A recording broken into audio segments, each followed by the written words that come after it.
What's up, everybody? Good afternoon. Hope you guys are doing well. We are a little more than 3 hours away from the start of day two of the 2024 NFL Draft.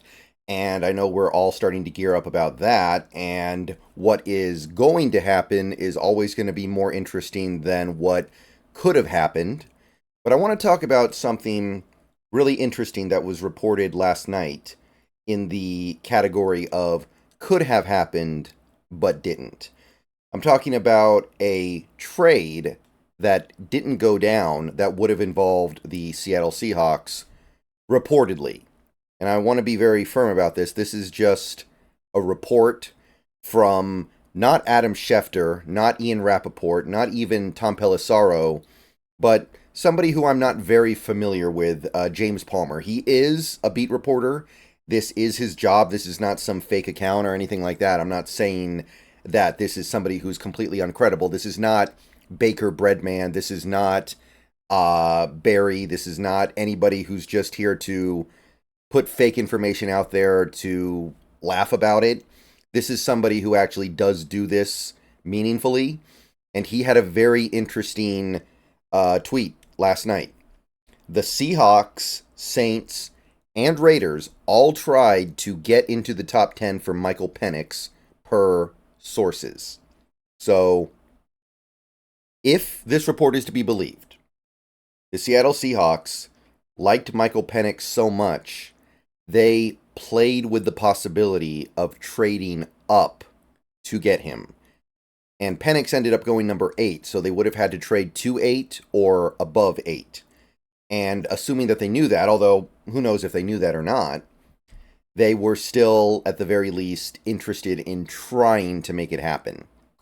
And I find that fascinating. First of all, we have to decide if we believe this or not. Do we believe this?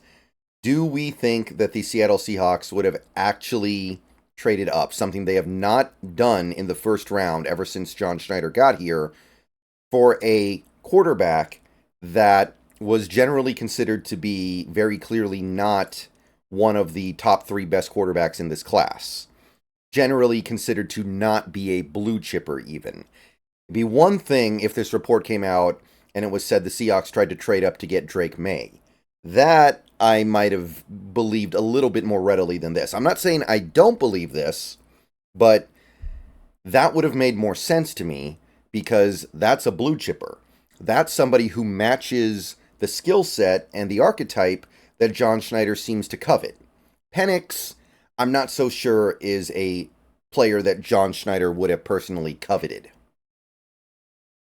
So I have some reservations about believing this. I have some reservations about buying into this. But I do find it very interesting that it's coming from an at least somewhat credible source. And there were a couple other people on X, unrelated to James Palmer, who had similar reports. I even heard from one, not necessarily official source, but somebody of some credence, indicated that the Seahawks were willing to trade DK Metcalf in order to get up into the top 10 to get Michael Penix. Now, that has even less credibility than this because I didn't even see that from any official source, but it was notable to me. And given that the Seattle Seahawks went out of their way during free agency to get a backup quarterback who was young and maybe had some promise beyond what he had shown, I thought that they would be relatively out on taking a quarterback unless it was just an impossible to pass up opportunity. Like, for instance, Drake May falls, and it's just like, this is perfect. We have to do this. I thought that maybe if there was a scenario where somebody like a Jordan Travis fell to like the 6th round, okay, then they'd go, we got to hit this value. This is too good. This is too juicy. Or somebody like a Spencer Rattler maybe falls to the 5th round. You can just be like, oh, let's go get it. But when I saw this, it made me think. It made me wonder, first of all, who would be the driving force behind this? You'd logically think Ryan Grubb, because Ryan Grubb was his OC for 2 years at Washington, although I personally have wondered if Michael Penix is even a fit for the offense that Ryan Grubb wants to be running. And I know that might sound a little bit convoluted and weird, but I really want to ask you guys to take a look at the offense he ran at Fresno State. The Ryan Grubb offense at Fresno State was completely different than the offense he ran at Washington, and it seems to me that he changed his offense to work around Penix. So I'm not so sure that the interest in Penix to the point of maybe being willing to trade up into the top 10 to get him came from Grubb. And also, let's face it, one of the big things about this offseason is that John Schneider finally had complete control of front office and personnel-related decisions. So John Schneider would probably not be looking to bend over backwards to accommodate a coach who just got here, an offensive coordinator who, for all we know, is not going to work out in the NFL, might be one and done. You wouldn't think that John Schneider would bend over backwards to make him happy. So I look at this and I kind of go, if it came from anywhere, it probably did come from John Schneider, right? And again, I want to stress, when I look at the quarterbacks that John Schneider has coveted over the years, like going back to Russell Wilson, looking at Patrick Mahomes, looking at Josh Allen, looking at, if you believe it, Baker Mayfield. If you believe that Baker Mayfield was the guy he liked. They have big arms, which Penix has, but they also have playmaking ability that Penix does not have at all. They have the ability to make something out of nothing. They have the ability to take a broken play and turn it into a positive play. They have the ability to take a broken pocket, escape it, and make a play on the move. They have the ability to do things when the play seems like it's already dead. That is the exact opposite of Penix. Penix only works on script. The moment you take him off script, he becomes a far, far worse quarterback.